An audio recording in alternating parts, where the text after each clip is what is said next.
My name is Zuhar. I'm from Afghanistan. I'm 13 years.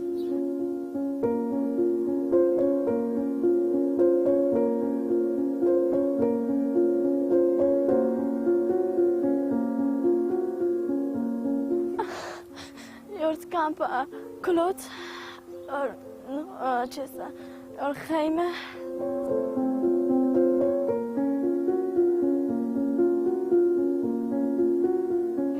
Police, no good, no food, no water.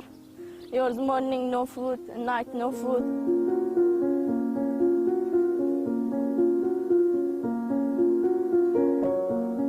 Me go to school, no school, no book, no pencil.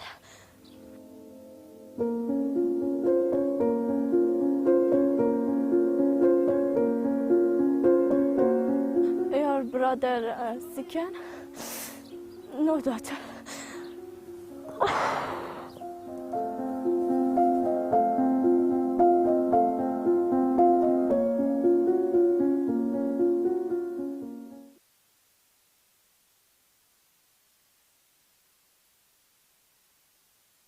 Purina os cuida aquí y aquí. Promovemos la adopción de las mascotas, ayudando a encontrar un hogar.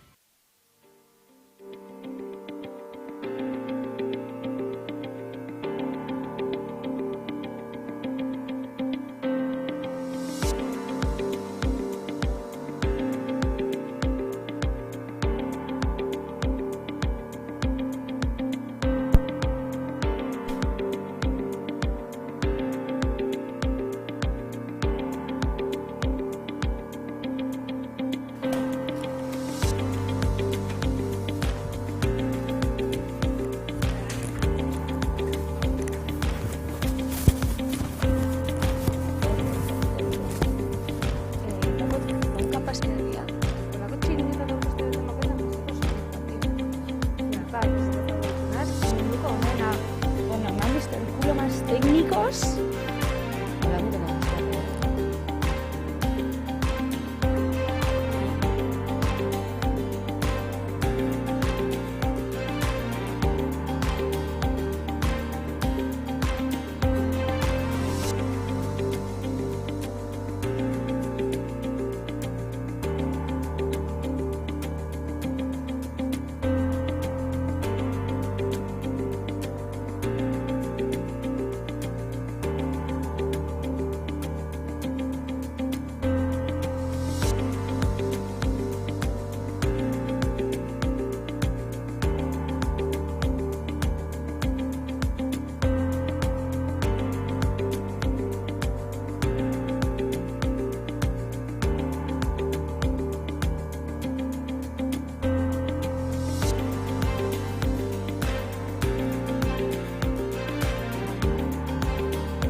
en un país con rotondas, rotondas, rotondas y más rotondas, alguien tenía que hacerlo.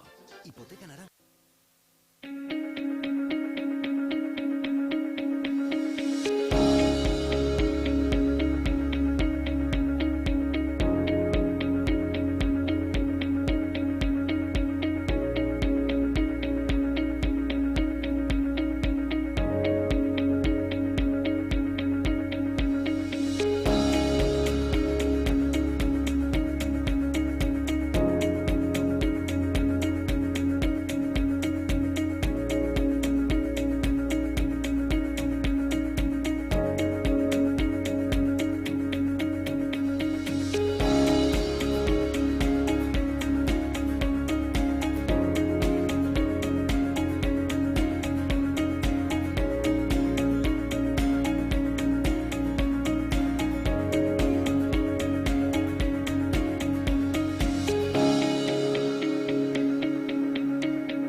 Jaun-Andreok, egun on eta ongi etorri guztioi Donostiako EASO Politeknikoan egiten ari garen Izkelan 5. jardunaldira, lanbidean euskaraz.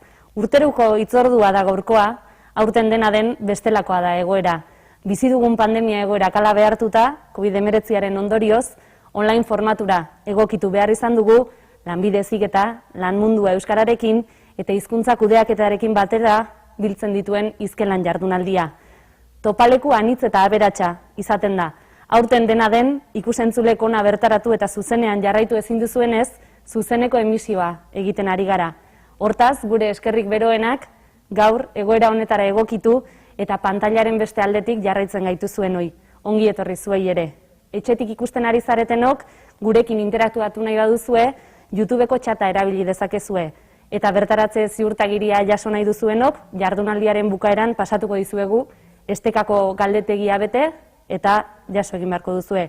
Behin ongi etorria eman da, hitza emango diot Angel Derrio Carreño EASO Politeknikoko zuzendariari.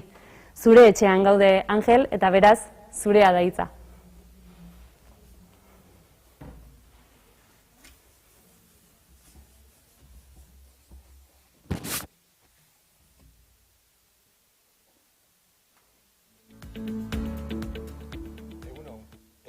Pozik gaude, bosgarren izkelan jardunaldia EASO Politeknikoan egiten ari garelako.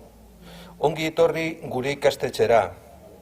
Ikaslanen egoitza hemen izatea onartu genuenean, ez genuen imaginatzen horrela izan behar zuenik. Behar bada, hurbiltasuna galduko dugu, baina era berean pertsona askorengana eta leku askotara iristea lortuko dugu. Donostitik mundura. Beste behin ere, egunero egiten dugun bezala, euskarakiko konpromisoa berretsi nahi dugu, eta eskerrik eman naiz dizkiegu euskara sustatzeko lan egiten duten erakunde guztiei. Eskerrik asko pantailaren beste aldean zaudetenoi ere eta bereziki antolatzaileoi zuen aleginagatik.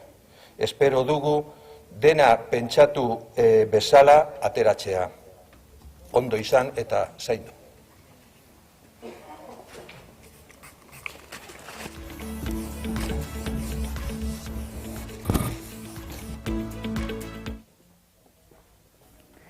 Eskerrik asko, Angel. Orain, Imanol Lasa jauna Gipuzkoako Foru Aldundiko ekonomia sustapeneko, turismoko eta landa inguruneko diputatu jaunari eskatuko diot, atrilera hurbildu dadila, egunon.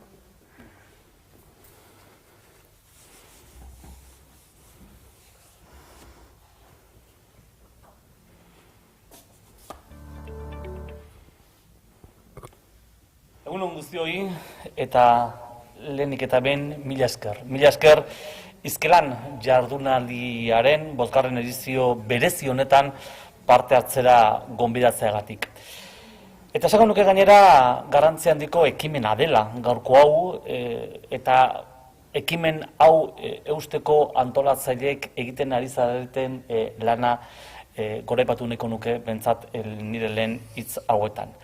Garaizailak bizi ditugu, osasuna eta ekonomia dugu, kasu honetan ditugu osasuna eta ekonomia ditugu izpide gure elkarrizketa guztietan, baina horrek ez du esan nahi, eskuartean ez ditugula beste erronkarik. Eta alde batzera utzi behar ditugunik beste erronka asko. Horien artean euskararen biziberritzea dugu.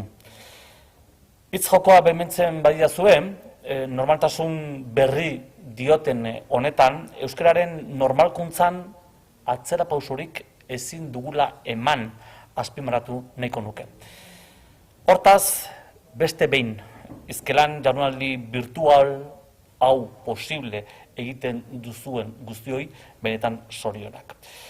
Gipuzkoan ezinbestekoak ditugu enpresa konpromitituak, gizartearekin, langileekin, inguruarekin, kaitetezko enpleguarekin, eta baita noski hizkuntzarekin, gure kultura izaerarekin. Gure enpresa eredua euskalduna da, eta hala izaten jarraitu behar du. Munduari eta etorkizunari irekitako proiektu komuna eta bertakoa. Hor gure balio erantsia, eta nik esango nuke gure bide horria etorkizunera begira. Oro har esango nuke, konpromisori badutela gure enpresek. Hemen parte hartuko duzuenok zarete horren adibide garbia. Baina badugu, oraindik ere, denon artean zer egina. Batipat gaina garai zail hauetan. Batzuetan ikusten dugu nola gure ikasleek euskaraz jarduteko gaitasuna izan arren, euskarazko hizkuntza jasota ere, gero horrek ez duela isladarik gure lan munduan, egunerokoan. Elkarlanean lortu behar dugu egoera horri buelta ematen. Jakinda, orain arteko bidea, emankorra izan bada ere, jarraipena eman behar digu denon artean. Hor nola ez, lanbide heziketak oso rol importantea dauka. Gure lanbide heziketa sistema eredugarria da, ez bakarrik gure lurraldean, Europa mailan ere, eta nik esango nuke, bai enpresaunaren zein gizartearen eskarei erantzuterakoan ere, beti oso gertu eta oso gertuz gain beti oso ondo erantzun izan duela. Egokitzeko gaitasuna izan duela, gaitasun handia erakutsi duela. Lanbide Heziketako zentroak eragile aktiboa izan dira enpresen normalizazioan, modernizazioan, eta hala izango dira ere, nola ez, euskararen erabilpera lan munduan ere sendotzeko. Aldunditik, elkarlan oparoa daukagu, lurraldeko lanbide heziketako eragilekin hainbat esparrutan, eta baita hizkuntza normalizatuaren esparruan ere. Eta horren adibide dugu, atzo aurkeztu genuen Euskaraz talentua gara ekimena. Lanbide heziketako, lantokiko, prestakuntza eta duala euskaraz egitea sustatzeko esperientzi pilotoa alegia. Oso pozik gaude egindakoarekin, erronkak ere garbiak ditugu, eta nik bakarrik bukatzeko. Aukera hau aprobetxatu nahiko nuke, nola ez zorionak emateko, aurtengoan saria jasoko duen Arantxa Lekuona Zabalari, Kabia Foru Organismo Autonomoko gerenteari. Adibide garbia baita Euskal Administrazioan. Eta baita nola ez, Codisintax enpresa ebartarrari ere emain nahiko nioke gure sorion mezu garbia. Mila esker, beste behin. Attitude and mindset, because it's like a little...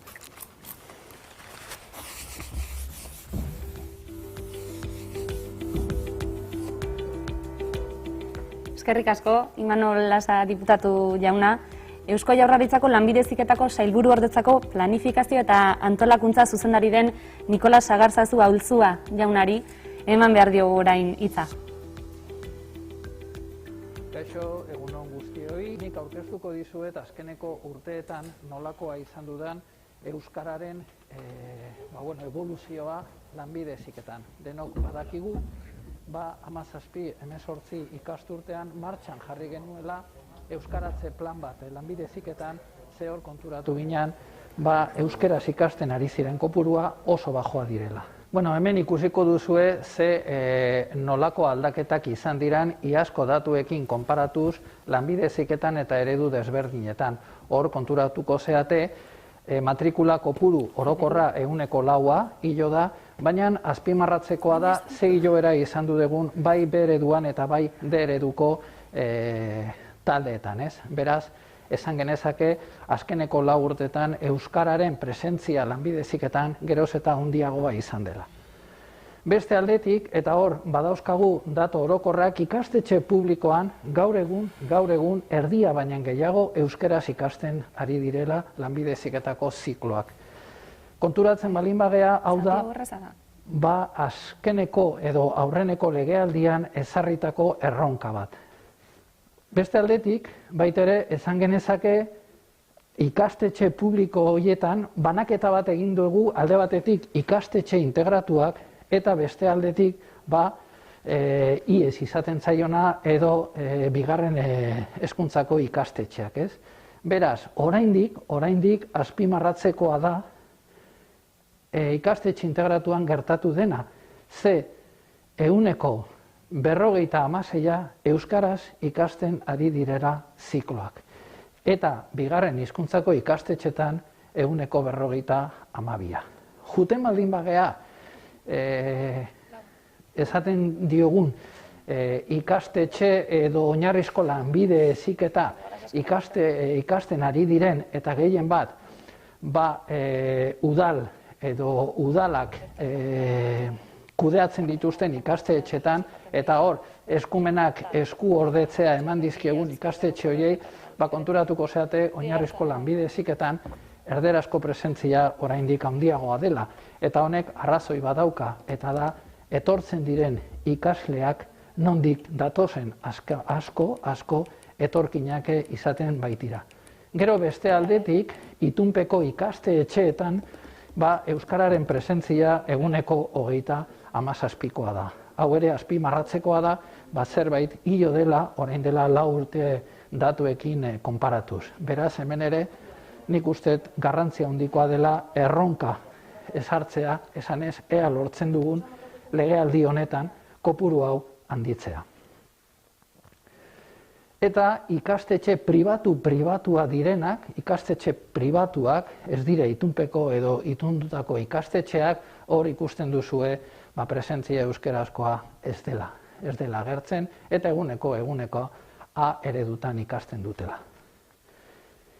Beraz, batez bestekoa egingo bagenuke aurreneko urtetan egin dugun moduan, eguneko 48 euskeraz ikasten ariko ziren, hartzen balin badugu lanbide heziketako ikastetxe eta sare guztien datoak.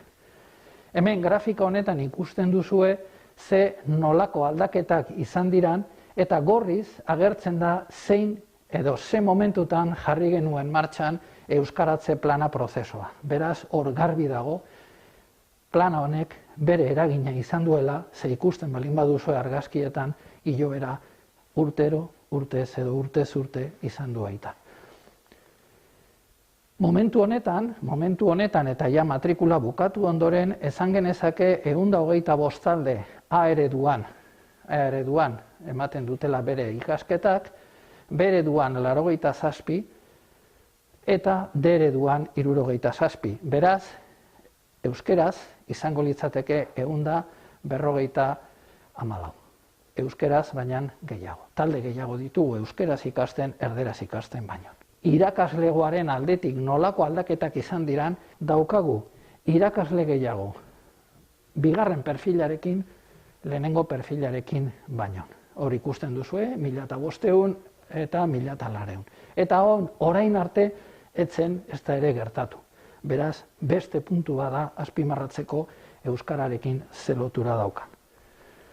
Eta gero hemen ikusiko duzue baita ere orduak nola aldatu diren azkeneko 4 urtetan, beraz, urdinez erderazko orduak, eta naranja koloretan euskerakoak. Beraz, ikusten duzue, erderazkoa mantendu edo pixkate jatsi egin dela, baina euskeraz eskaintzen diren orduak, edo ematen diren orduak, oso hilobera garrantzia handikoa izan dute. Eskertzekoa da benetan esaten dizuet, ikastetxetan egin den lana. Benetan, mila esker eta baita noski ere atzetik egin den lana lanekiren aldetik materiala guztiak euskaratzen, eta beraz, lanbide heziketari euskara bultzakada handi bat emanez. Beraz, benetan, mila esker guzti hori eta aurrera jarraituko dugu honekin.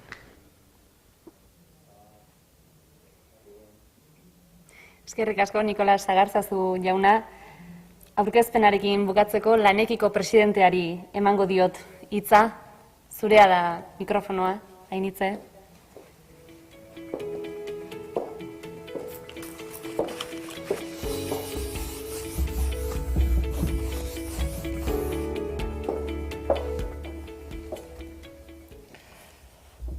Ongi etorria eta eskerrak eman nahi dizkizuet lanekiren izenean, hizkelan emanaldira hurbildu zareten guztioi, jardunaldiaren partaide zareten hizlarioi eta streaming bidez jarraitzen ari zareten guztioi. Hizkelan jardunaldiaren 5. edizioa da, EASO Politeknikotik zuzenean emitituko duguna. Iaz, Araban ospatu genuen, gaurkoan, Gipuzkoan ospatzen ari gara, eta datorren urtean Bizkaian izango da hizkelan. Bidebieta, lanbide heziketako ikastetxe integratuan hain zuzen. Hizkelanek urtez urte gorputza hartu du, euskerazko lanbide heziketa indartsu dagoenaren seinale. Ezohiko garaiak bizitzen ari gara. Lantoki, ikastetxe, irakasle eta ikasle, denak ere ahalegin itzela egiten ari gara. Hizkelan jardunaldi hau ikus entzunezko baliabidez osatu behar izan dugu, eta eskerrik asko bihotzez jardunaldiko baliabideak sortzen lagundu dezuten guztioi. Pantailaz bestalde 140 lagun ari zarete jarraitzen. Elkarren ondoan ezin bagara egon ere, gertutik nahi zaituztegu. Hau dela eta jardunaldiaren txata eskura duzue gurekin komunikatzeko. Lanekiren helburua lanbide heziketa eta lan mundua euskaratzea da. Lanbidean euskaraz lema hartuta, lantokien, ikastetxeen, erakundeen eta elkarteen esperientziak agertuko ditugu. Praktika onak eta praktika eredugarriak azaldu eta zabaldu nahi ditugu. Lanekik bere helburua eta lana aurrera eramateko talde handi batekin kontatzen dugu. Alde batetik elkartekideak ditugu. Ikaslan Gipuzkoa, Ikaslan Araba, Ikaslan Bizkaia eta Etel. Guztira, lanbide heziketako 89 ikastetxe. Guztiak lanbide heziketako sailburuordetzaren babespean daudelarik. Bestalde, laguntzaile asko ere baditugu. Eusko Jaurlaritzako hizkuntza eta politika saila, Gipuzkoa, Araba eta Bizkaiako foru aldundiak, Debagoiena eta Buruntzaldeako udaletxeak, Orona, Elai, Irizar eta Anpo enpresak, Kutxa Fundazioa, Irale Zerbitzua, Berritzeguneak eta Teknika. Azkenik aipatu ere kolaboratzaileak asko ditugula. Ikastetxetako hizkuntza normalkuntzako teknikariak eta nola ez egunero klaseak euskaraz ematen dituzuen 6.000 irakasle inguru. Beraz, babes eta laguntza guzti honekin 2021 ikasturterako egitasmo eta konpromiso ugari ditugu. Besteak beste, euskarazko ikasmaterialak sortu, hiztegi kolaboratiboarekin irakasle eta profesionalekin lankidetzan aritzea, etazi erronkak euskaraz sortu, softwareak euskaraz jartzeko lan egitea, ez iraul formakuntza eta lepoka jolasa zabaldu. Lanekirentzako oso garrantzitsua da lantokiko prestakuntza eta duala euskaraz sustatzea. Lan mundutik geroz eta gehiago eskatzen da euskara, eta lanbide heziketan konbentzituta gaude lan mundua euskaldundu dezakegula. Lan hau bideratzeko euskaraz talentua gara proiektua martxan ipini dugu. Jardunaldi honetan ikusiko dugu euskara nola sustatu bai lanbide heziketan eta bai lantokitan. Horretarako eredu batzuk ikusiko ditugu eta ondoren bakoitzak bere ikastetxetara eta lantokitara eramatea espero dugu. Hala nola, jardunaldian zauten guztien ere ekarpenak lortu nahiko genituzke. Horretarako bai Twitter, Facebook edo beste sare sozial batzuk erabili ditazkezutelarik. Beraz, adierazi, hizkelan jardunaldia emankorra izatea espero dugula, helburu bat bada behintzat gaur hemendik irtetea ekintza egingarriekin. Hemen bildurik gauden 75 ikastetxetako ordezkariak, 10 enpresetako ordezkariak eta 20 elkarte eta erakundetako ordezkari inguruk, lanbide heziketako ikastetxetara, lantoki eta ikaslengana iristeko aukera bait dugu. Beraz, aprobetxatu dezagun aukera hau, denen artean euskara indartzeko. Animo eta eman diezaiogun denen artean egoak euskarari. Eskerrik asko.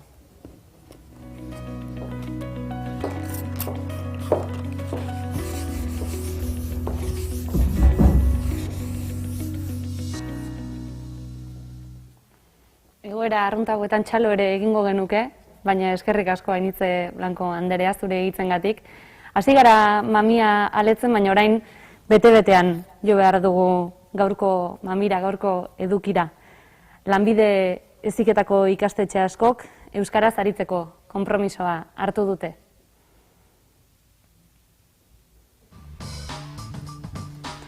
Konpromiso horiek proiektuen forma hartzen dute askotan. Jarraian, proiektu interesgarriak landu dituzten 2 esperientzia ekarri ditugu pantailara, 2 adibide. Lehenengoa, uztailean grabatu genuena da, EASO Politeknikotik egiten duten garapen iraunkorreko proiektua azaltzen du. Proiektu honen ondotik, Irungo lanbide heziketako bidasoa ikastetxeko esperientzia ezagutuko dugu. Etaziko erronketan euskara txertatu dute. Nola egiten duten ezagutu nahi? Bada bideo honetan ezagutuko dugu, beraien proiektua, ea gustatzen zaizkizuen.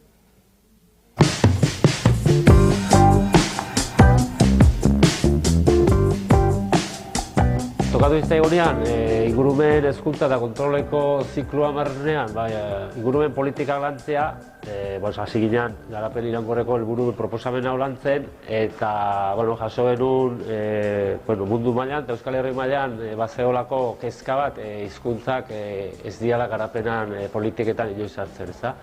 Bildurra hondirik gabe, esan genuen, helburu bat falta zala, hizkuntza eta kulturan aniztasunan helburua, eta guk sortu genuen 17 gehi bat helburua. Gaur egun, garapen iraunkorreko helburuen proposamena oso zabaldua dago gizartean, orduan anbito askotan ikusten da, eta guri dagokigunez, enpresa eta lan munduan ere gehiago eta gehiago da sartzen. Orduan hori ere, iritsi zaigu, lanbide heziketan formakuntza orokorrean txertatu beharreko aspektu badela, garapen iraunkorreko helburuen lanketa hori, eta hor kokatzen da, hor kokatzea nahi genuke baita ere hizkuntzaren hausnarketa. Gure eskolan mailan ikusi dugu hizkuntzan gaia asko lantzeala, azken urte hauetan indako ekimenekin, erakusketak, mintzodromak, indigenen hitzaldi bate jaso genuen, oso politia izan zela.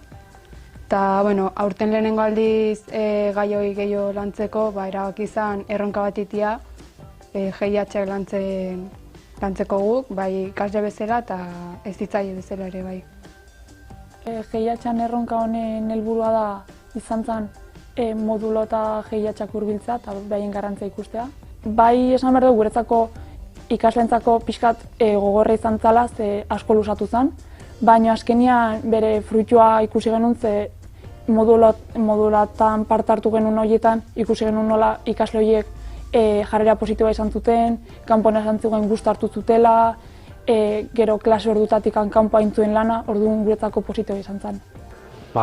Oso interesgarria izaten nahi da prozesua guztia, aukera asko suertatzen nahi zaizkigu, eta ikusten dugu lanerako erraminta oso on bat. Eta aukera bai zentro barruan, bai hizkuntza eta kulturak lantzeko, eta horren barruan euskarari dagokion presentzia eta lanketa bat iteko erraminta bat izan daiteke, 17 gehi bataren kontua, baitaren lan mundurako begira eta aurra begira badaude aukera, adibidez Agenda 21 orain Agenda 2030 izango da, orduan zentro gehiena daukate Agenda 21aren kin lanketa, hor dago aukera ere hizkuntzak eta euskera txertatzeko iraunkortasunean.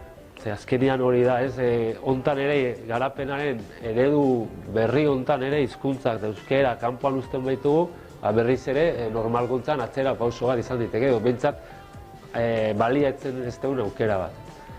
Alde hortatik ikuste dugu, ez dakite aukera eta erraminta polit bat, hizkuntzen kontua lantzeko iraunkortasunaren eredu berri dut.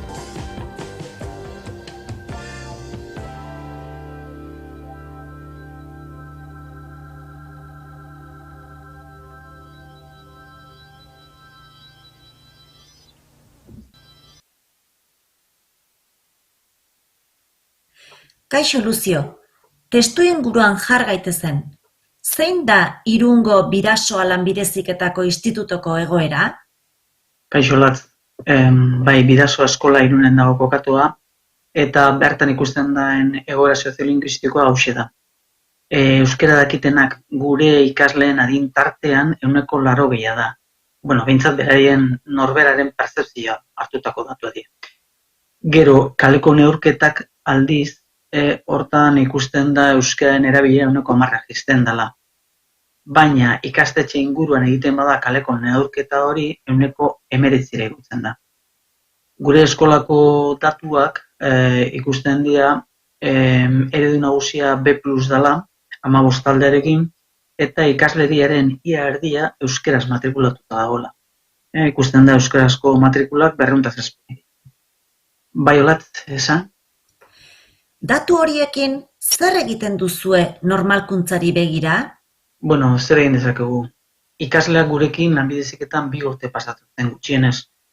Eta nola eragin, daukagu normalkuntzako urteko plana eta eremu desberdinak. Baina gaur ikasleen euren ikasketa prozesuan tratatuko dugu. Eta gaurko gaia hain zuzen talde mistua da, B+ deituriko horiek eta bertan erronkaren prozesuan euskara nola txertatu.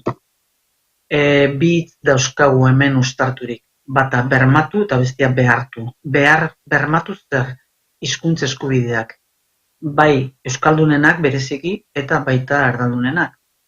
Eta behartu euskara lehen planoan eta aukera bakarra edo errezena jarriz. Presentzia garbi izateko eta neurri batean ere sustatzeko. Gauzak hasi ikasturten hasieratik. Ikasle guztiei azaldu nola tratatuko ditugu hizkuntzak ikasgelan.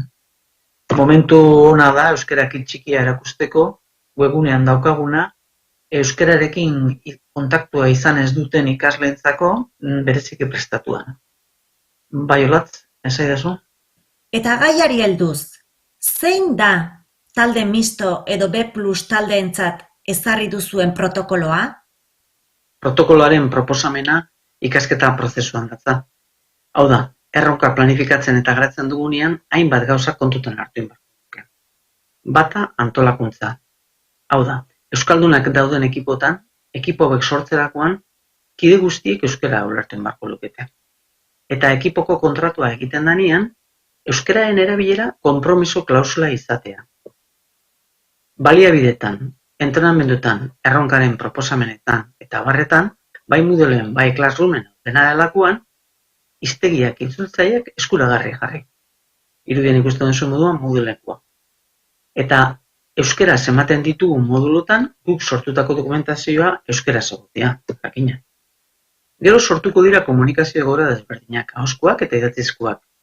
Orduan, ekipo barruan aritzerakoan, sinatutako konpromisoari jarraituz, ekipo barruan euskaraz aritzea. Gero, euskaldun ekipoa talde osoari zuzentzen zaionean, proiektatzen duena euskaraz egotea edo hitz egiten dena euskaraz. Orduan, horrela, denok bermatuta izango dute bere hizkuntz eskubideak. Euskaldun ekipoak sortutako materialan euskararen zuzentasuna begiratu. Bai txostenetan, erronkaren proposamenetan, bideotan eta abar. Laugarren puntua, ebaluazioa zeharkako gaitasunetan. Hemen komunikazio gaitasuna baloratuko dugu. Eta hain zuzen euskararen erabilera eta zuzentasuna. Bai entrenamenduetan, erronkaren dokumentuan, bideotan, aurkezpenetan. Guzti hori, proposamen hau, helarazi erabakitzen dugu helaraztea ikasketa buruari eta ziko arduradunari eta irakaslei. Eta beste gauza bat, proposamen honek hobetzeko joera izan barko luke, urtez urte, emaitzak aztertuz eta ondorioak ateraz. Eskerrik asko.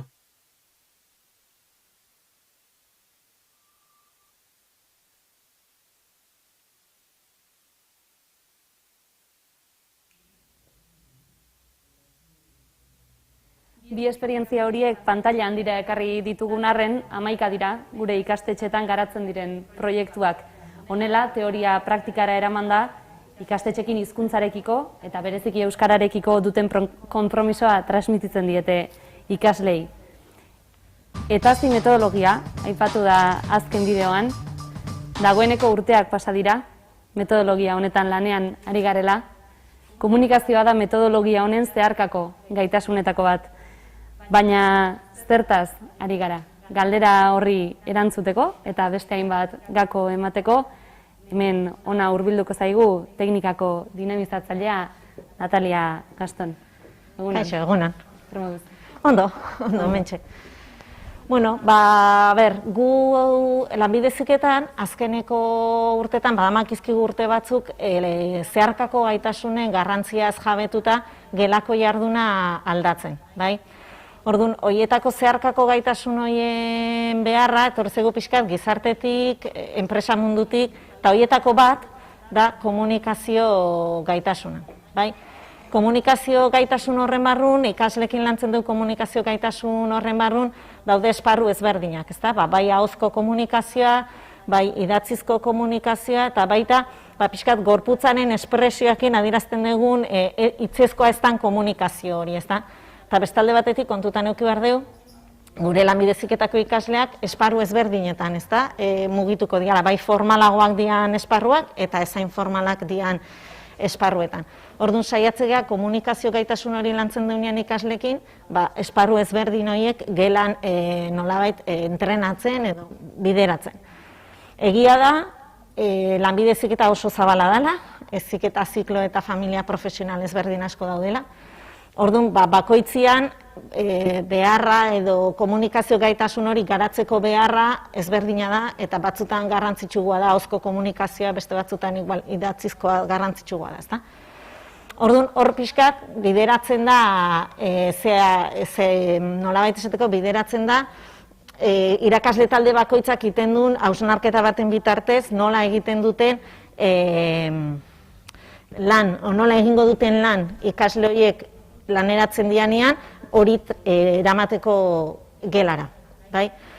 Orduan, hor egiten den lanketa horren helburua zein da? Hauen ikasle hauen komunikazioa nola etxateko efizienteagoa edo juten dianean lanea edo lan esparrutik aratago ez da, ze komunikazio gaitasun ez da lanean bakarriatzen, baina gu lan mundura bideratutako ikaslekin nahi ganez, lanean komunikazioi errexagoa izan dadin eta egokigoa, bai? Horregatik, alde batetik da, erabiltzen duten hiztegia, gure kasuan teknikoa izan behar du, eta gauzek, bere esatu benean, gauza bat daukat esku artean, gauzek izen bat daukate ez da, horretik hiztegi teknikoa lantzen dugu, eta gero beste alde batetik, testuinguru ezberdinetan mugitzen jakin dezaten, gauza bat izan daiteke beraien lanetik publiko batentzako lako komunikazioa dakatenean, edo bezeroekin, edo lantaldian aizeanean zure lankidekin, edo pixkat erregistro horiek ezberdintzen jakitea, ez da? Guzti hori nola egiten duen? Leheno Bidasoako bideoan aipatu den bezala, etazi metodologia hori ez dela berez metodologia bat, ez da, ikaskuntza eredua da, baina hor isladatu nahi ditugu lanian gerta dakizkiezken egoera horiek. Hori egiten du erronken bitartez. Orduan gure nolakotasun hori nola lantzen dugun komunikazioa bada erronken bitartez. Irakasle taldeak egiten du hausnarketa bat, ze komunikazio behar eukiko ditun ikasle talde horrek, edo lanbide profil hortan ze behar egongo dian, eta hortik diseinatzen dituzte erronka batzuk. Erronka horiek beraien lanbidera bideratuta daude, baina zeharkako gaitasunak txertatuta daude.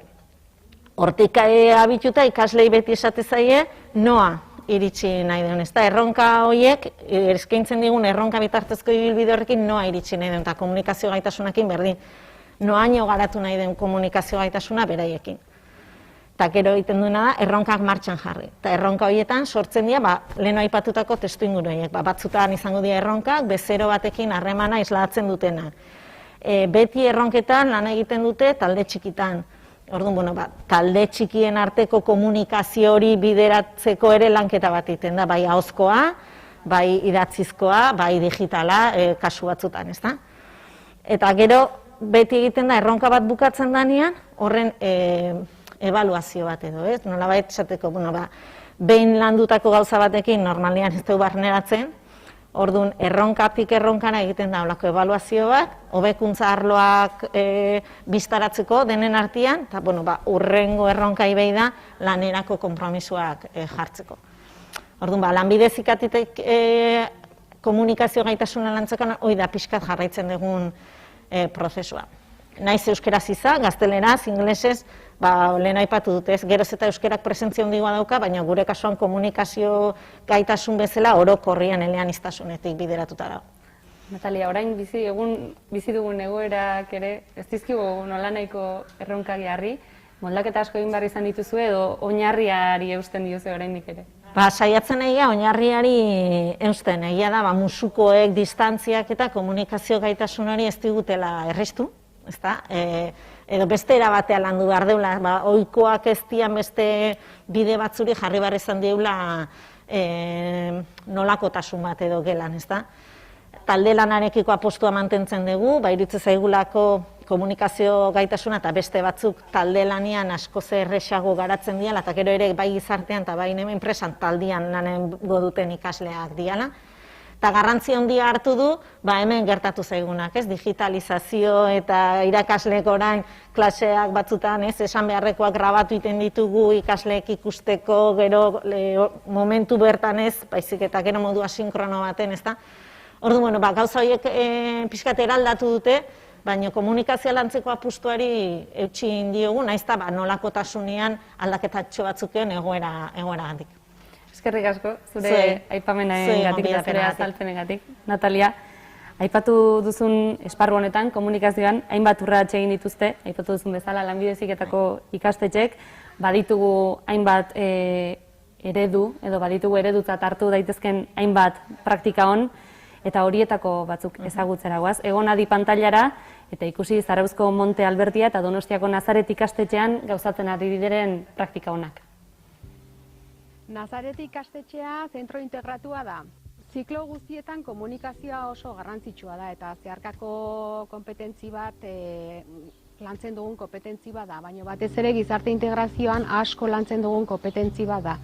Guretzako gizarte teknikariak oso landuta izan behar dute gaitasun hau. Horretarako modulo ezberdinetan lantzen dugu. Gure ikasleentzako lan mundura joateko oso garrantzitsua da komunikazioa gaitasun hori izatea. Zertarako, alde batetik taldean lan egin behar dutelako, eta bestalde batetik gizaki soziala garenez gatazka askotan murgilduak egongo direlako eta erabakiak hartzen ere ikasi behar dutelako. Komunikazio gaitasun on bat izateko oinarritik hasi behar da, hau da, adimen emozionaletik. Orduan, ze asko kostatzen zaigu komunikatzeko garaian gure sentimenduak eta emozioak adieraztea, baina beharrezkoak dira komunikazio on bat edukitzeko.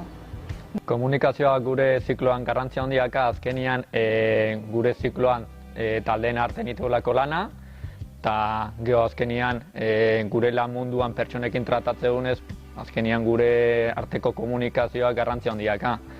Eta ondo komunikatzen jakitea, nolabaiteko segurida emate duzugu, konfiantza, gatazkak ebatzen, eta horrelako gauzei konponbide bat emateko laguntza da.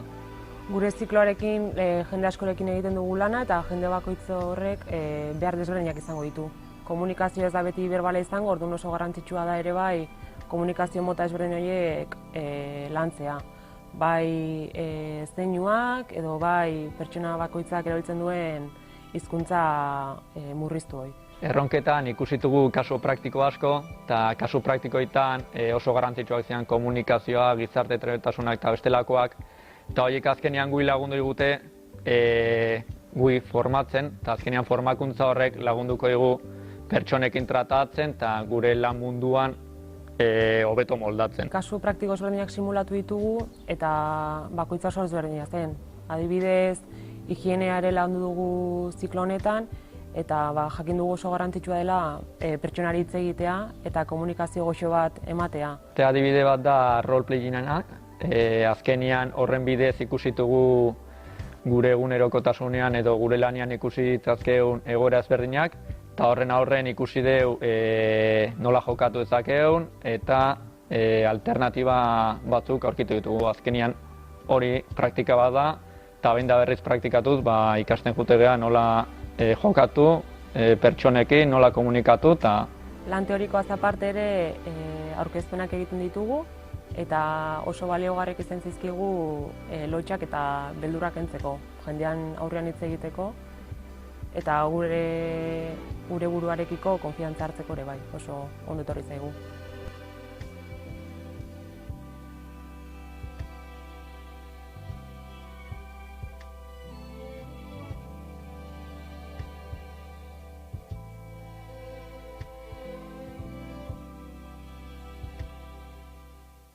Azkeneko urteetan aldaketa handi bat nabaritu dugu Montalberti ikastetxean. Argi daukagu, dakagula aniztasun gehiago, egiten duna irudi soziolinguistiko desberdin bat eukitzea, baina aldi berean desberdina, baina aberatsagoa.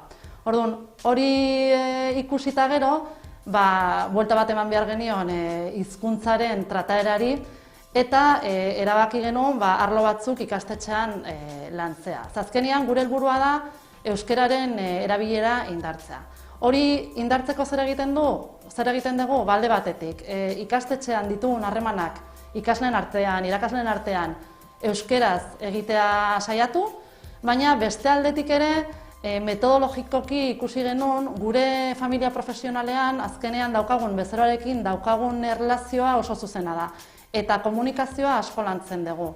Batez ere harrera egiterako garaian. Eta hor ikusten genuen gure ikasleek batez ere etorkinek etzekitela euskerarik erabiltzen ez dutela, ez dakitelako, behintzat guk nahi duguna lortu da oinarrizko gaitasun komunikatibo hori eukitzea. Behintzat, bezero batekin, kapaza izatea euskeraz harrera bat egiteko.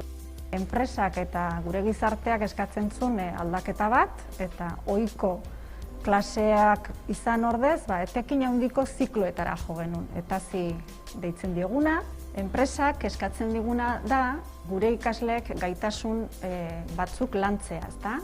Komunikazioa adibidez, garrantzia handia dauka, bezero erreal hoiei erantzun bat ondo emateko komunikazioa bereziki ondo landu behar dugu. Eta hori lantzeko ekartzen ditugu bezero errealak eta enpresako arduradunak eta zuzeneko zerbitzu bat eskaintzen diegu. Enpresak eskertzen dute benetan komunikazioa ondo lantzea, zenbat eta gehiago entrenatzen gean, galdetzen, jakin nahi dugun guztia zenbat eta aberatsagoa dan, horren arabera emaitza ere lorpenak gehiago izango dira. Bai bezeroarentzat, ikaslearentzat eta nola ez enpresarentzat ere. Euskerak presentzia handia du gure zikloan, ziklo euskeraz ite dugulako, eta bertan iteitugun jarduera guztiak euskeraz iteitugu. Gure zikloan komunikazio gaitasuna garrantzia handia du, zeba azkenian guk pertsonentzat eta pertsonekin ite dugu lana. Azkenian tratamendu bat itakuan, lehenengo pausua da diagnostiko bat itia. Lehenengo fazia elkarrizketa bat eukitzia da. Orduan oso garrantzitsua da komunikatzen jakitia, bezeruan kezkak jakiteko eta ondorioz tratamendu egoki eta kalitatezko bat eskaintzeko. Bezero bat hartzen dugunean gure zentrora etortzeko, gure zerbitzu bat jasotzeko, gehien hartzen duguna da kontutan bezeroari mezua garbi transmititzea, lasaitasun handia hitz egitea eta baita bera etxean bezala sentiaraztea, eta horretarako goxotasun handiz egiten badiogu tratamenduak baita bezeroa horrela fidelizatzeko aukera dugu. Horretaz gain baita bezeroaren ama hizkuntzara egokitzen gara, bezeroa lasaiago eta hobeto sentiarazteko. Guk aurkezpenien gure komunikazioen kontun hartu genitun, hizkuntza ez berbala dana, gestuek, gure arpeien ze espresio ibiltzeiteon, gure posturie, eta alako gauzet ezberdinak. Gero baita ere formatu digitalare kontun euki genuen, ze formatu oso entretenigarria eta aktuala izin bertzun, jendien atentzioe gurekin demorazun kaptatzeko. Eta hori da, eta gero hizkuntza aldetiken saltzeko komunikazioen pauta batzuk ikasi genitun. Ni dualeko ikasle bat naiz, eta arratsaletan enpresan lan initet, eta enpresa bertan komunikazio aldetik eskolan ikasietena aplikatzet. Gure enpresan importantzia asko emate jau gure bezerbek denborazun erosotie eta oso garrantzitsua behaiek nahi deben beharrak guztiz azetzie eta entzutie. Hasiko oso garrantzi handia emate jau bezeruei komodidadiei eta entzute aktiboei.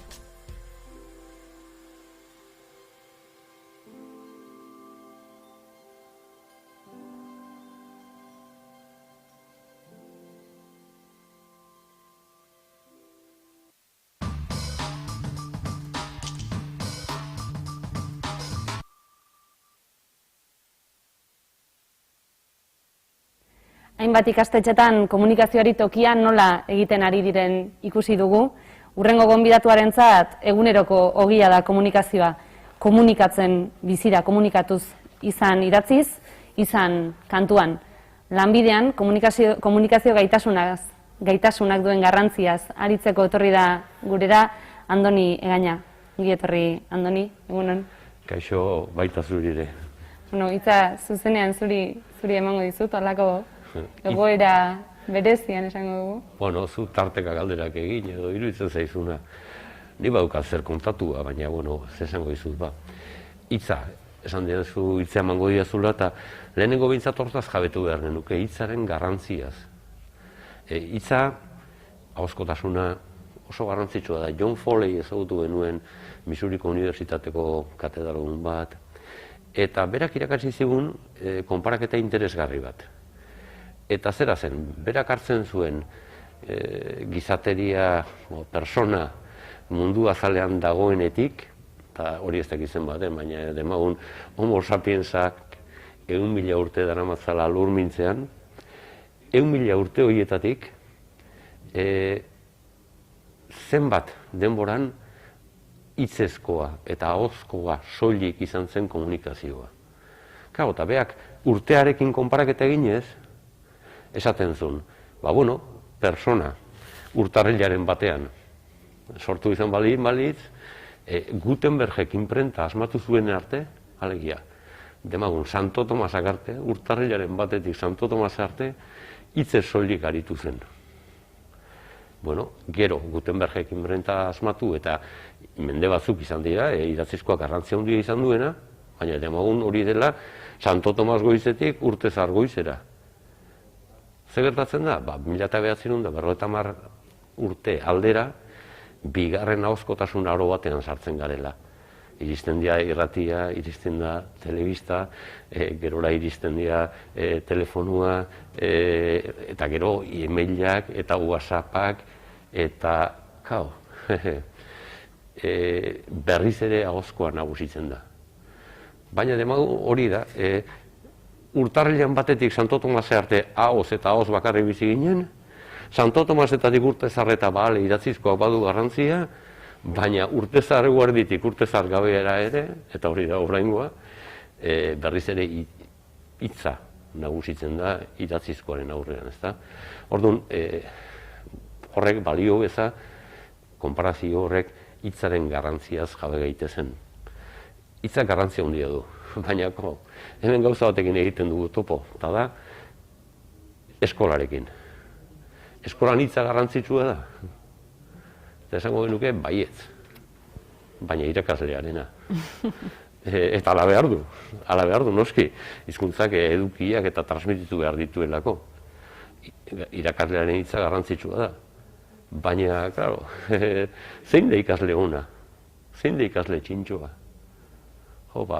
Askotan ikasle ontzat eta ikasle txintxotzat hartu da, ikasle isila. Eta, klaro, hitzak halako garrantzia baldin badu, bai historian eta bai azken 60 urte hauetan. Hitza hain garrantzitsu baldin bada lanerako, eskolak zergatik hezitzen gaitu oro har, hain mutu, hain isilik. Hori da lehenengo pentsatu beharko genukeena, ez da? Hitzez trebatzen ez den ikaslea, gero irtengo da mundura, eta zailtasunak izango ditu formalki bere kurrikuluma aurkezteko garaian. Zailtasunak izango ditu lan talde batean norbait persuaditu nahi badu, norbait disuaditu nahi badu, norbait informatu nahi badu, norbait entretenitu nahi badu. Zailtasunak izango ditu lankideari barkamena eskatzeko, edo zailtasunak izango ditu lankideari eraginkor txanda aldaketa bat erregutzeko, ezta? Orduan eskolak, eta badakit, konstiente dela hortaz eskola oroar. Eskola oroar, 2 urtetatik hasi eta lanbide heziketan bukatu edo unibertsitatean, eskolak oroar oso aintzat hartu behar luke hitzak daukan garrantzia, eta ez hobetsi ikasle isila. Beste gauza batzuetan ere gertatzen da hori, eskolan lantzen ez bada, etxetik aurrez dakarrenak bestei aurre hartuko die, eta etxetik ez dakarrenak hori edo motxilan ez dakarrenak hori, amaituko du, esango dugu bere ikasle garaia, halako tresnak garatu gara, baina... Bai, egia da, eta egia da gaur egun gizartearen ezaugarrietako bat badela, eskolaren gain usten dugula zama handiegia. Eskolaren gain, esan nahi du, irakasleen gain, edo, bueno, bide heziketa eskolan ematen da. Sexu heziketa eskolan ematen da, bizikidetzarako heziketa eskolan ematen da, eta ez dakit, elikadura heziketa ere eskolan ematen da. Hori garai batean etxetik egiten zen, edo etxeak eta kaleak, tribuak zaintzen zuen haurra. Baina aldatu da hori, gizarte ez dihoa hortara. Eskolari eman dizkigu, eskolari delegatu gurasoak sekulako lanak. Eta egia da, hizkuntzaren kasuan ere, lehen etxetik ekartzen zela, baina gaur egun egoera desberdina dela. Gaur egun egoera, bai familiari dagokionez, familiak askotarikoak dira, eta hizkuntza askotarikoak, kalea polikorromatua da. Orduan, familitik eta kaletik ez datorren hori eskolari ematea tokatu zaio, eta gainkarga handia dauka. Bai, hala da. Eta hori nola egin, ikusi ditugu adibide batzuk, baina gero eta tresna gehiago eman beharko zaizkio ikasleari, edo gero eta tresna gehiago beharko ditu ikasleak, ez? Beste leku batzuetatik jasotzen ez duena jasotzeko. Nik uste hitz-klabea tresna dela, ez da? Baina beti ere gauza bat argi eukita eta ahaztu egiten zaigu sarri. Eta da, eskolak eta hizkuntzak gauza batean bat egiten dutela behintzat. Eta da, bien helburua ez dagoela bere baitan, kanpoan baizik. Eskolaren helburua ez da eskola, kanporako jendea prestatzea baizik, eta hizkuntzaren helburua ez dago hizkuntzaren baitan, ez baldin bazara filologoa. Hizkuntzaren helburua ere kanpoan dago. Hizkuntzaren bidez gauzak hobeto lortzean. Orduan, kontziente baldin bagara, bai eskolaren helburua eskolaz kanpo dagoela, eta bai hizkuntzaren helburua hizkuntzaz kanpo dagoela, horregia pista desente ematen digu. Alegia, tresna hori nola landu, nola lortu baliagarri izan dadin gure mihia. Horra jo behar da zuzenean. Eta nik esango nuke, ideia nagusia dela ez disimulatu, simulatu aldan gehiena. Alegia, NASAko astronautak nola entrenatzen dira ilargira joateako Houstonen. Houstonen berreraikiz ilargiko grabidade eta baldintzak. Bueno, ikasgelan ere, nik uste dut, simulazio lan handiak egin behar direla. Lehentxu entzun ditute Nazaretekoak eta hizketan, eta iruditu zait oso bide interesgarriak jorratzen ari direla, edo Irunen. Bai, hori da. Natalia Gastonek ere aipatzen zuen, ez? Nola egiten dituzten taldeak horre ere daukan garrantziarekin, taldean jarri eta esan, nola egingo zenuke hau balitz, lan elkarrizketa bat, nola moldatuko zinateke ez tegiz egoeratan. Hori da, kino hilberria da, eta Mafalda beti kexu zen, jartzen zioten idazlana beti bera zelako. Izen burua, labaka. Bueno, labaka. Gure garaian, ez dakit zertzen, baina gure semea alaben garaian, labakaia zaharkitua geratu zen, eta bazeoen beste idazlan gai izar bat, eta zen ostruka. Ostruka. Eta horrela esan da, disimulo lana da. Egin biharko ostrukari buruzko idazlan bat. Horrek, printzipioz ez du ezertarako balio. Ikasle badakite kortaipeka informatibo bat egiten. Ez, ostrukari buruzko idazlan batek horrela esan da, ez du balio. Oain, gauzak zehazten baditugu bai, helburua kanpoan dagoela ez badugu ahazten, eta disimulatu beharrean ostruka ala idazlana simulatzen hasten bagara, orduan bai. Simulatzea zer da? Ikasgelan taldetxo bati esatea, bale, zue 3-4 zuek egin bai, Wikipedian sartu eta kortaipega interesante bat egin zue 3-4 eta bihar aurkeztu jendaurrean. Beste zue 3-4 pentsatu enpresa bat montatu nahi duzuela ostruka, okela komerzializatu nahi duena. Enteratu ze prezio daukaten beste okelek eta egin konparaketa bat. Beste 3-4 ostrukei buruzko testuak eta abestiak topatu eta bihar eskolan aurkeztu. Eta beste 3-4 ez da gizar. Simulatuz, kanpoako ere balioko duten gauzak eginaz barruan. Eta ostrukak balio bietarako, baina intenzionalidadean dago aldea. Nik uste dut hortik joazela arrastuak, ez da? Bakarren bat egongo da, ideiak apuntatzen. Simulatu ordez, disimulatu ordez, simulatu behar da. Kanporako da eskola. Kanporako ezitzen ari gara ume, nerabe, gazteak. Orduan, jarditzagun kanpoko baldintzak barruan. Eta ahaztu itezaigu, eta Fernandoren egia da. Eta hizkuntzarekin gauza bera, hizkuntzaren helburua ez dago hizkuntzaren baitan. Hizkuntzatik kanpo baizik. Hizkuntzak balio behar du, gauzak hobeto lortzeko, barkamena eskatzeko, norbait konbentzitzeko, zu ikusi nahi duzun filme hori ikus dezan zurekin, horretarako da hizkuntza ez zintzaizkidakeen zuzen idazteko. Laguntzen du, akaso bai. Baina, denek ulertuko duten ejemplu bat, eta zera, zakitzen bat urtekin egiten den, baina arbolito morfosintaktikoak egiten, nik uste dut danok aspertu ginela. Eta arbolito morfosintaktikoek filologia egin nahi duenaren zat balioko du. Baina gainontzeko entzatez, kanpoan ez dago arbolito morfosintaktikorik. Kanpoan daudena da arbolak.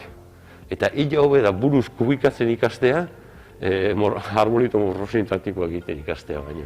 Guk ere horretan jarraituko dugu. Zugaitz morfologikoak egiten beharrean simulazio lanetan jarraituko dugu. Eskerrik asko, Andoni, ikasgaiagatik. Ez horregatik.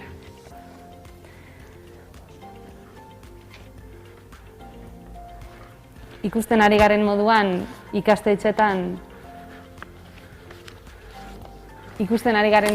ikastetxetan pausoak ematen ari dira, euskara eguneroko jardunean txertatzeko. Komunikazioa horretarako giltzarri da. Tresnen atal berri honetan, euskaraz komunikatzen lagunduko diguten hainbat tresna aurkeztuko dizkizuegu adi bideoari. Dakizuenez, jakinbai.eus da lanbide heziketako euskarazko baliabideen erreferentziazko webgunea. Bertan dituzue ondoren azalduko ditugun tresnen loturak. Lehenengo ikusiko dugu hiztegi kolaboratiboa. Lanbide heziketako terminoen bilaketak hemen egin ditzakezue. Terminoa soilik ala testuinguruekin eta familia ere aukeratu zenezakete. Gainera, aukera duzue termino berriak hiztegira gehitzeko. Horregatik deitzen da hiztegi kolaboratiboa. Horretarako, termino bat sartu eta emaitzarik ez badago, proposamena bidalin klikatu eta zerorrek proposatu. Jarraian ikusiko ditugun tresnak itzultzaile automatikoak dira. Eta hemendik 3 itzultzaile automatikoen loturetara joango gara.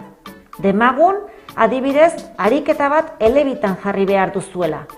Itzultzaile neuronala erabiliko dugu eta hemendik itzuliko dugu. Tresna hau ikasleekin erronketan ere erabili dezakezue.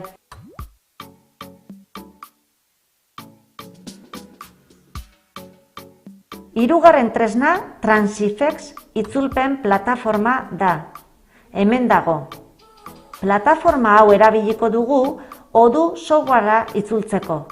Jakin ezazue, Odoo softwarea kudeaketarako aplikazio bat dela eta gero eta enpresa eta ikastetxe gehiagok erabiltzen dutela. Gainera, 140 euskaratuta dago. Falta dena itzultzeko, Laneki elkarteak lantaldea osatu du, eta zuek ere parte hartu zenezakete itzulpenean. Bukatzeko eziraul.eus tresna duzue. Covidaren garai honetan nabarmen geratu da material digitala beharrezkoa dugula irakaskuntzarako. Eziraul da moduluak material digital bihurtzeko adibidea. Hemen ikus dezakezue. Animatu beste moduluak ere digitalizatzera, lantaldeak sortuz.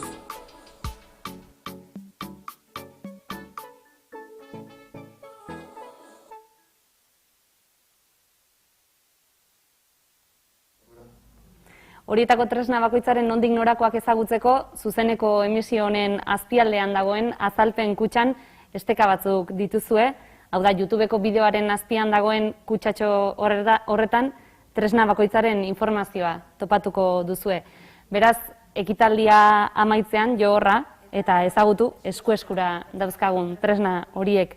Dagoeneko ezagutu ditugu ikastetxetako praktika onak, komunikazioa lantzeko proiektuak, euskaraz komunikatzeko tresnak, baina lanbide heziketa bereziki lanera bideratutako ikasketa denez, ikastetxetan azpimarra handia jartzen dute lantokiko prestakuntza eta duala euskaraz egiteko aukeran. Ikasleak ikastetxean ez ezik lan munduan ere euskaraz aritzeko. Azken atal honetan lantokiko prestakuntza eta duala euskaraz bultzatzeko egiten ari garen ekimen eta tresnen berri emango dizuegu. Arlo honetan erakundeekin elkarlana eginda eta horren emaitza dira euskaraz talentua gara proiektu pilotua eta LP Dual geomapa.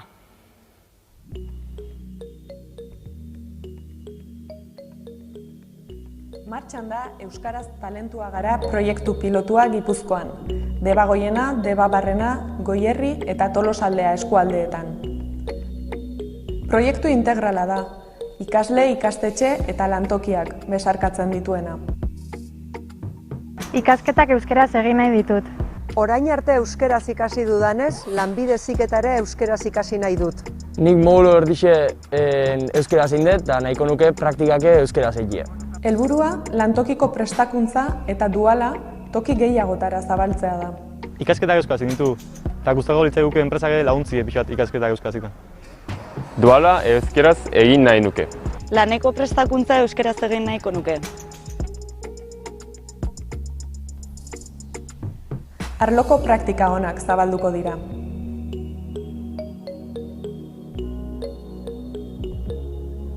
Baliabideak emango zaizkie lan prestakuntza eta duala euskaraz egiten dutenei edota egitera animatzen direnei.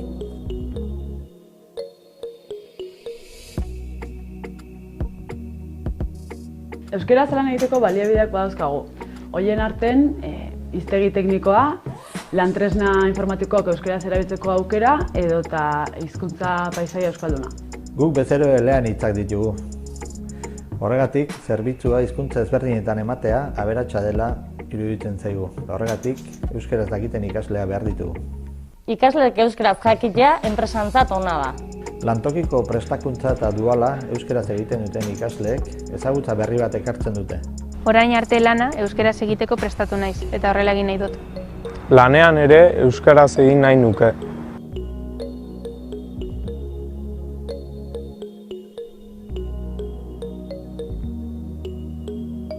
Lantalde euskalduna daukagu eta komunikazioak barrura begira euskera hutsezkoak edo elebietakoak izaten dira. Kanpora berriakoa berriz eleanitzak. Horretxegatik langile eleanitzak behar ditugu. Euskera sendotzen laguntzen digute ikasle euskal hiztunek. Proiektu pilotuan izango ditugu hizkelan, autodiagnostikorako tresna, geomapa, hitzaldi tertuliak eta entzute elkarrizketak. Euskara balio erantsia da lan munduarentzat. Euskaraz talentua gara.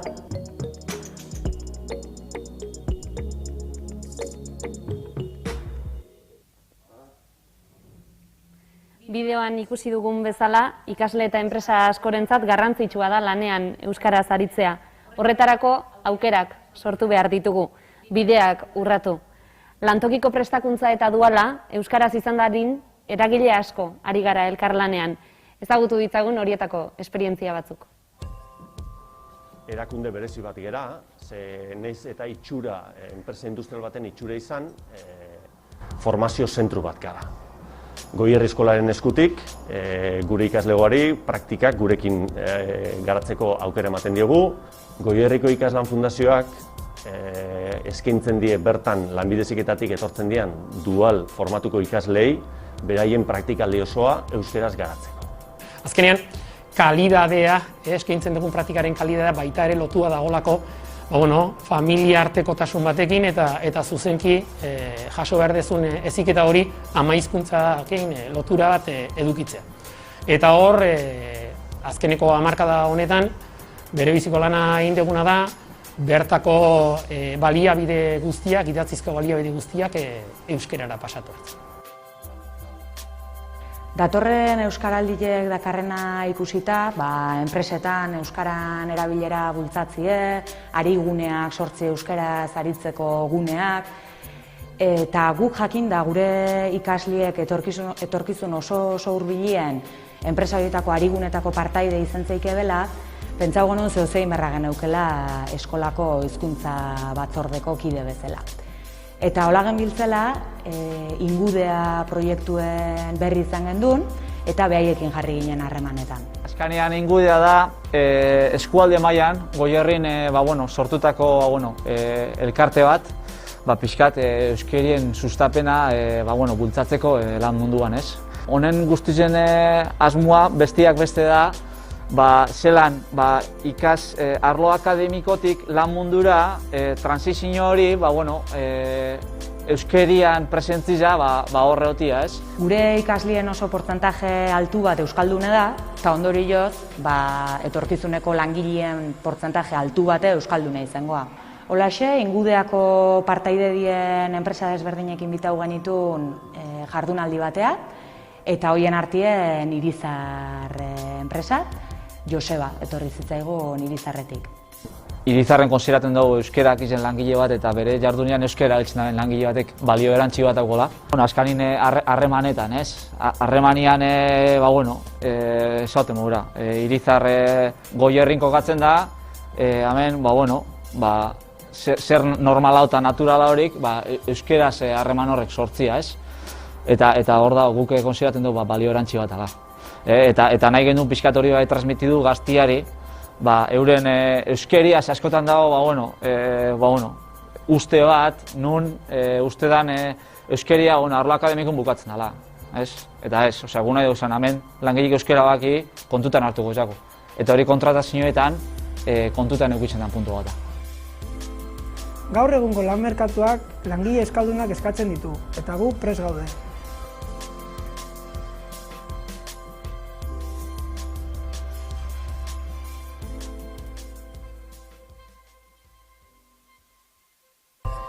Gure ikasle gehienak D eredukoak dira, hau da, bertako formakuntza gehiena edo ia dena euskaraz jasotzen dute. Eta, guk Euskara Planetik ikusten genuena zen hemen jasotako euskarazko formakuntza horrek behin enpresa munduan sartutakoan, lan munduan sartutakoan, askotan ez zuela jarraipenik hizkuntza aldetik. Orduan, ikusten genuen benetan beharrezkoa zela lan praktikaldia euskaraz egiteko aukera hori bultzatzea, ikasleen artean. Orduan, lan praktikaldia azterakoan, egia esan ikasle gehienek adierazten zuten beraien nahia, benetako nahia, lan praktikaldia euskeraz egiteko. Gertatzen zena zen, gero guk ez genuela erremintzarik ikusteko ia benetan gauzatzen zen euskeraz edo ez. Eta orduan, erabaki genuen aukera bat izan zitekeela inkesta bat sortzea, inkesta oso betetzeko oso erreza, simplea, eta aldi berean guretzat oso erabilgarria.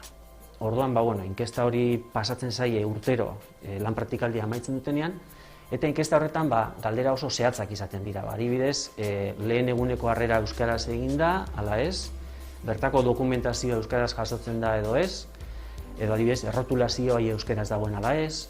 Orduan, guretzat oso baliogarria ziurtatzeko, ze puntutar arte erabili da euskara lan praktikaldi horretan. Eta amaieran, jasotzen dugu kasu honetan galdera bat, guretzat benetan garrantzizkoa dena, eta galdera da, ia etorkizun baten ikasle horiek nahiko luketen euskaraz lan egin. Eta egia esan gehienen erantzuna baiezkoa izaten da. Bestalde, antzerako informazioa jaso nahi genuen, baina kasu honetan enpresen aldetik. Orduan, pentsatu genuen, ideia nahi izan zitekeela proiektua sortzea, kasu honetan, praktikak euskaraz izeneko proiektua sortu genuen. Proiektu horren barruan, AICDK-ko teknikariak gure ikasleak jasotzen dituzten Elgoibarreko enpresekin harremanetan jartzen dira eta laguntza zuzena eskaintzen zaie lan praktikaldi bat euskaraz gauzatzeko. Urte amaieran AICDK aholkularitzak txosten bat osatzen du Eta txosten horretan jasotzen da, beraiek kurtsoan zehar enpresekin izan duten harreman horretan sortu diren kezkak, zalantzak, eritziak eta olakoak. Orduan, guretzat oso informazio baliogarri esaten da, hortik gero jakin dezakegulako aurrerantzean nola jokatu, zer eskaini enpresei, zer eskatu eta abar.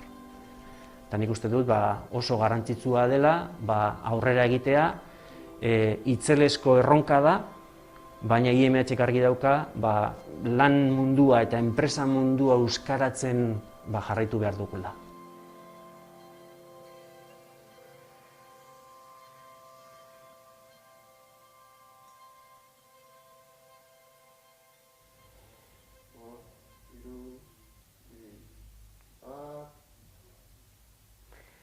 Praktika on horiek eredu izan daitezke beste askorentzat, izan daitezke iturburu edo jomuga, besteen esperientzia ezagutzeak izugarri laguntzen du, baina badira bestelako erremintak ere lagungarriak direnak. Horietako bat da geomapa, eta geomapari buruzkoak jaso behar ditugu hurrengo bideoan. Euskarazko lantokiko prestakuntza eta dualaren mapa sortu dugu. Geomapa deitzen da. Geomapa hau ikastetxeen interesekoa izatea espero dugu. Ikastetxeko lantokiko prestakuntza eta dualeko arduradunen interesekoa, tutoreek ere erabili dezakete, ikasleek eta irakasleak oro har erabiltzeko da. Geomapa zer den ulertzeko simulazio bat egingo dugu. Horretarako jakinbai.eus webgunera joango gara. Bertan mapa atala duzue. Bertan klikatu. Hola buruan daroiet. Ikusten duzuenez, bilaketa bat egiteko aukera dugu. Lurralde aukeratu genezake eta lanbidea lurraldea eta lanbidea aukeratuta eskubiko aldean agertuko zaizkigu euskaraz lantokiko prestakuntza eta duala egiten diren lurralde eta lanbide arlo horretako enpresak. Probatu dezagun adibidez Gipuzkoan fabrikazio mekanikoko lanbide arloarekin zenbat enpresa ditugun.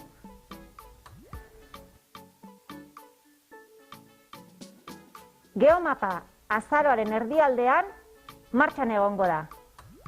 Espero dugu zuen interesekoa izatea eta erabiltzea.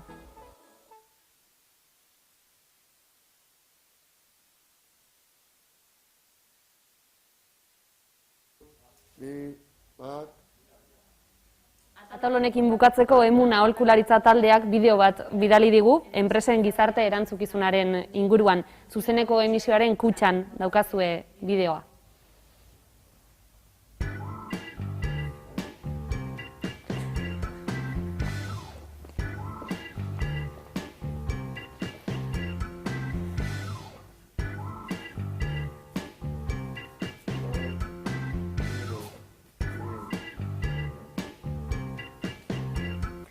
Ereduak, ideiak, praktika onak poltsikoan gorde eta eraman zuen ikastetxetara, erakundeetara, enpresetara, zuenera egokitu eta proiektu berriak sortzeko. Iristen ari gara, saioaren amaierara, gaurkoa desberdina izan da, ezoikoa, lehen aldiz online formatuan egindako izkelan jardunaldia. Zuei, ikusentzuleok, zer nolakoa iruditu zaizu badakizue, hor idatzi dezakezuela. Eta lanbide heziketa nola ikusi duzue. Galdera horiei erantzuna emango die, bukatzeko berriro ere gurean dugun Andoni Egainak. Andoni, berriro zurea da hitza. Tira, nik baikortasun mezu batekin bukatu nahi nuke, ez da? Askotan geure etxetik lan egiten dugunok edo plazan gabiltzanean jaialdi gabiltzanok ez du ikusten hainbat ikastetxe, hainbat lantegi, hainbat bulegotan egiten den lan hori. Erresa litzake esatea baiez, ezagutzak egin duela gora, erabilerak ez duela gora egiten, eta kezkatuta gaudela, eta hau desastre bat dela, eta bai, kezkatuta bai bagaude. Baina ez dut uste hau halako desastrea denik. Baikorra izatera behartzen duen nire burua, holako jardunaldiek tinkotu egiten dute baikortasun hortan, batez ere ezkorra izateak bere baitan agortzen duelako bere burua. Antzua da ezkortasuna, eoskortasuna ez, eta euskortasuna ere ez, eta hoixe, segizazuela bide honetatik, jakinda ez dela bide laburra izango, baina, bueno, emango ditura bere frutuak. Eta esan ziaten, bersotan egiteko azken agurren bat edo hola. Eta, bueno, ja, berre, ez da errexia izaten, hizketatik bersotara ping-pong pasatzea, konzentrazio momentu bat behar izaten da, eta hoixe hartuko dut besteik gabe.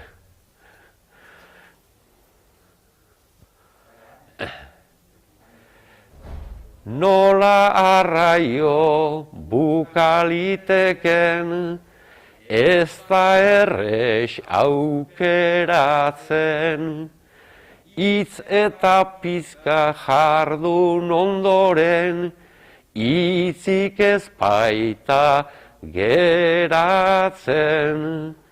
Alare hemen aurkezle Andrea, hasi baita onberatzen, zatozan eta lagun zaidazu, trantze hontatik ateratzen.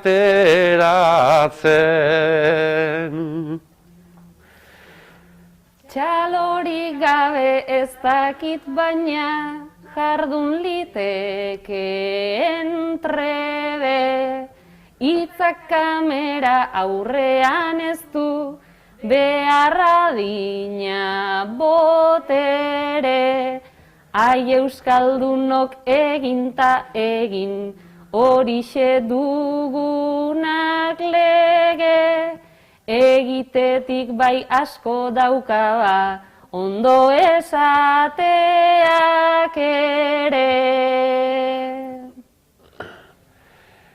Ondo esatea garrantzitsu da, hori lehendik banekin. Jardunaldi hau ikusi duen, norbaitek hartuko zun min. Hain xuxen ere ikusi eta entzun dena lotuaz fin. Bi bersolari lanari buruz daukagun alper famakin.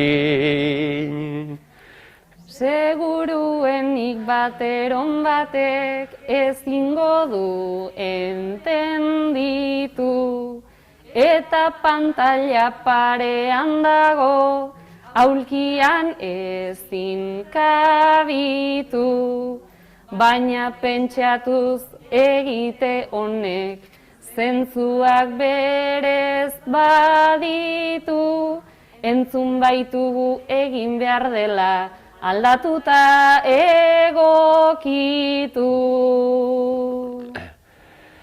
Bai esan dugu hau eta hura, ta esan hau eta zera, baina ez dugu aprobetxatu demostratzeko aukera.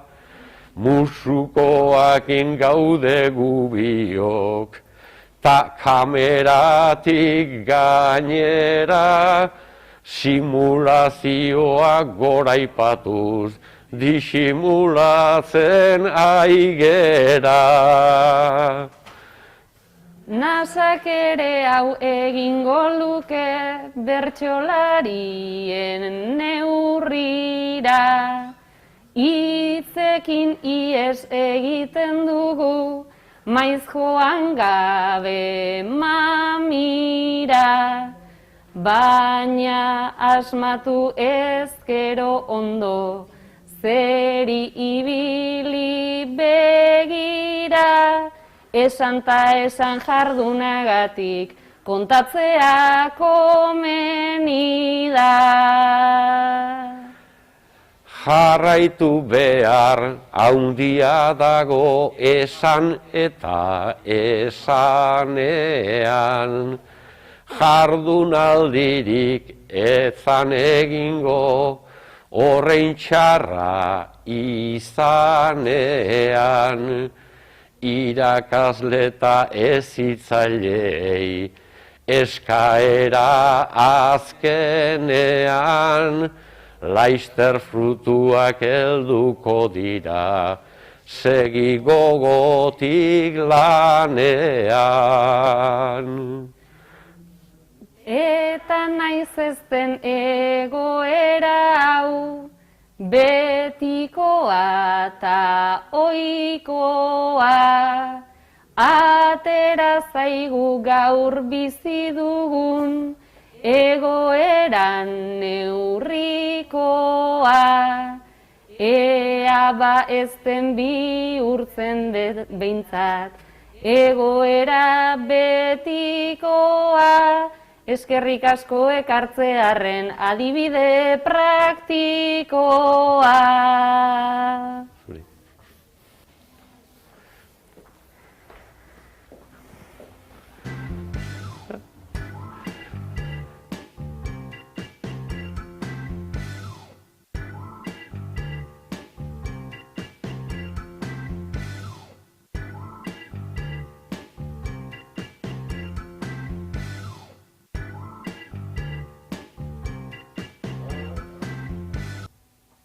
Hasi gara eskerrak ematen, baina ezin bukatu, eskerrak eman gabe bide urratzailei noski, eta euskararen normalkuntzan lan egin dutenei, beren lana eskertu gabere, ezingo dugu amaiera hau hasi. Horretarako gurekin dugu Garbine Mendizabal, Gipuzkoako Foru Aldundiko hizkuntza berdintasunerako zuzendaria, eta berekin da Ainitze Blanco Laneki elkartearen presidentea ere. Hizkelanen saritu nahi dira, lanbide heziketa euskaraz sustatu duten erakunde eta norbanakoak. Beraien laguntza eta lankidetza saritu eta eskertu nahi ditugu oroigarria emanez. Arantza Lekuona Zabala, Kabia Foru Organismo Autonomoko gerentea eta Codesintax enpresa dira aurtengo sarituak. Arantzari oroigarria eman nahi zaio euskararen alde egindako lanagatik eta Kabia Organismo Autonomoko Euskara Planean egindako lanagatik. Ez da bakarrik, etorri ordea, Elena Basagoitia erakunde publikoetako zuzendari nagusia berekin etorri baita. Langile elebidunen eskaintza ezartzea eraginda, lanbide heziketa zikloak A eredutik D eredura pasatzea eragindu. Gizarteratze zikloetan, menpekotasun egoeran dauden pertsonei arreta zikloetan eta erizaintza laguntzaile zikloetan.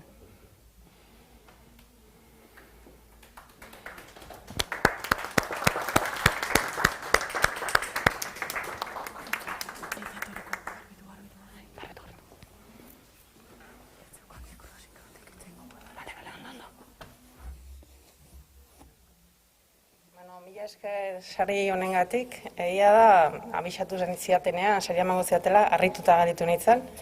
Ze, ibilbide profesional baten rekonozimendua bezala aitortu ziaten, eta esaten jo, ni oraindik asko daukat egiteko, ezta? Txapa emateko oraindik denbora daukat.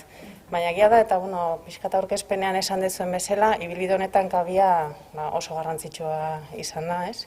Eragiteko aukera handia eman digu, baina bide guzti hori edo lan guzti egiteko garaian oso garrantzitsuak izan dira bide lagunak, aliatuak eta konplizeak, ez?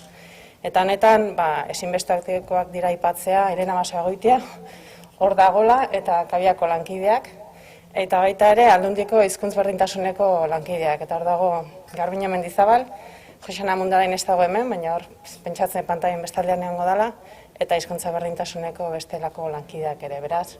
Hau, guztien izena mila esker.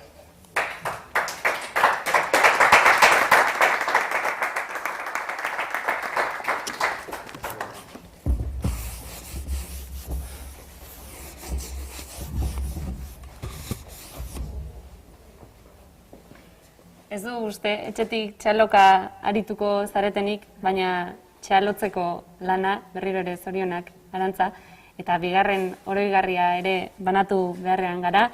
Codesintax enpresari oroigarria eman nahi zaio euskararen alde egindako lanagatik eta lantokiko prestakuntza eta duala euskaraz egiteko ikasleak hartzeagatik. Hau da, beraien egonaldia egin ahal izateko ikasleak hartzeagatik.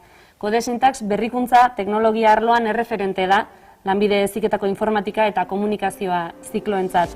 Lanbide heziketako ikastetxetan, egunean behin jokoaren bidez euskara zabaltzen ere lagundu digu, guri dagokigunean hori da azpimarratu nahiko genukeen beste gauzetako bat. Eta Kodesintaseko ordezkari moduan etorri da Josu Azpillaga.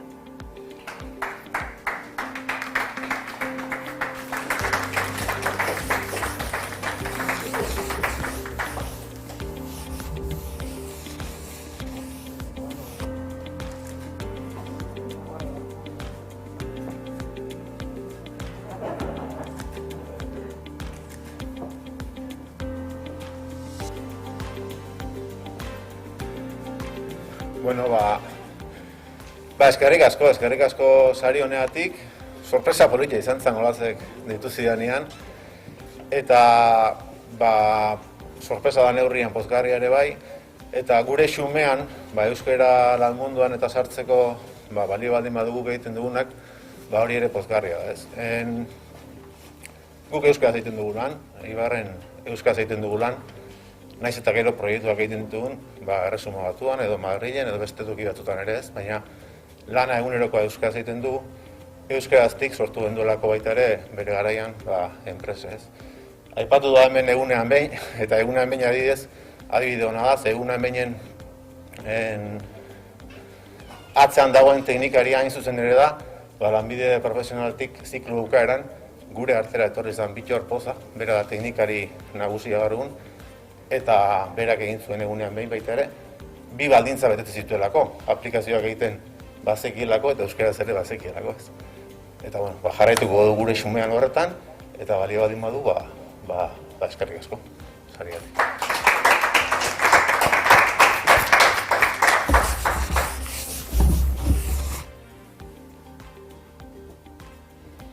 Egunean behin ez, egunero eta askotan egiten dute gaur aipatu ditugun bi erakunde horiek, euskararen normalkuntzarako lan hori, amaitu beharrean gara, baina jardunaldia amaitutzat eman aurretik ziurtagiria nahi duzuenok azalpen kutsatxoan daukazuen formularioa bete beharko duzue.